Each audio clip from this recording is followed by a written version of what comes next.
Welcome back to Light Within You. We are now deep into our journey. If you have been following along, you have already done the heavy lifting. You have faced the fear. You have taken the micro steps. You have navigated the fog of uncertainty, picked yourself up from failure, and perhaps even started to curate a circle of people who support this new version of you. But there is one final silent barrier that often catches us off guard near the end of the beginning phase. It isn't an external obstacle. It isn't a lack of money or time. It is a feeling. It is the feeling of being a fraud. You might be going to the gym 5 days a week, but when you look in the mirror, you don't see an athlete. You just see the old you, sweating and tired. You might be writing every morning, but you don't feel like a writer. You feel like a person pretending to write. You might be running a new business, but you feel like a child wearing a suit, waiting for the real adults to come and tell you to stop playing. This is what we call the identity lag. And today we are going to talk about how to close that gap. This is the crucial transition from doing the thing to being the person. The reason this lag exists is that your self-image is heavy. It has been built over years, maybe decades. It is solidified by your past memories, your old habits, and the stories you have told yourself since you were a child.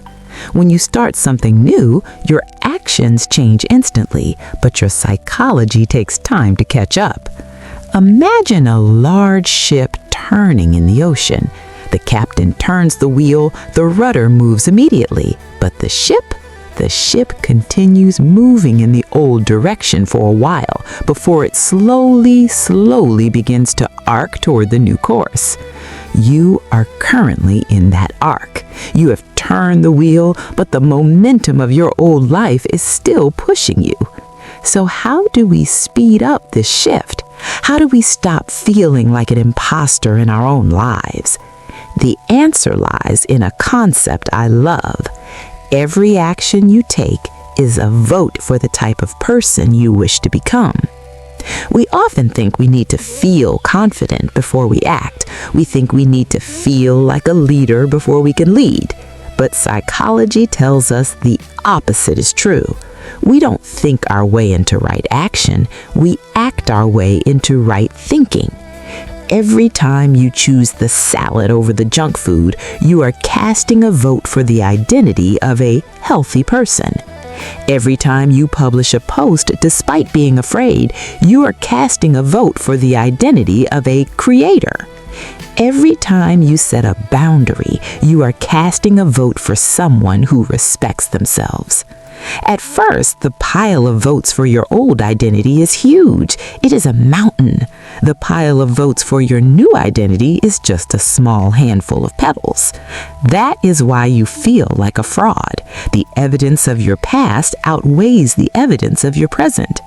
But here's the magic of consistency. You don't need a landslide victory. You just need to keep casting votes, one by one, day by day. Eventually, there's a tipping point.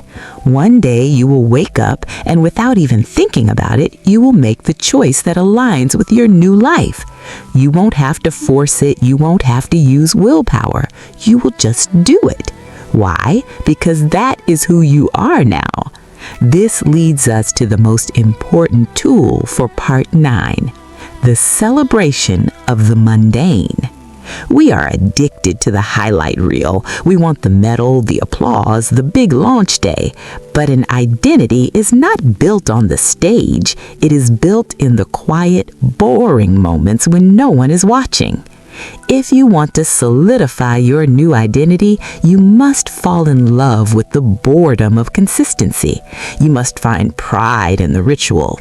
When you sit down to work and it feels hard and you are tired and you do it anyway, that is not just work. That's you forging your character. That is the moment the steel is tempered. I want you to stop looking for external validation to tell you that you have arrived. No award, no paycheck, and no compliment will make you feel real if you don't believe it yourself. Instead, look at your data, look at your calendar, look at the last 30 days. Did you show up? Yes. Did you try? Yes. Then you are not a fraud.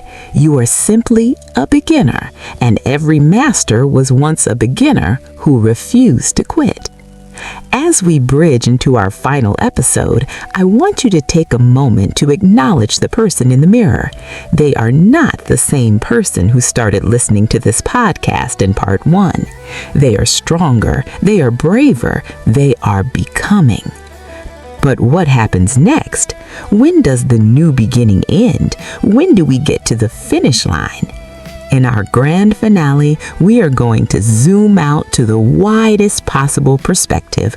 We are going to discover that the finish line is a myth and why that is actually the most beautiful news of all. Get ready, the conclusion of our journey is coming up next.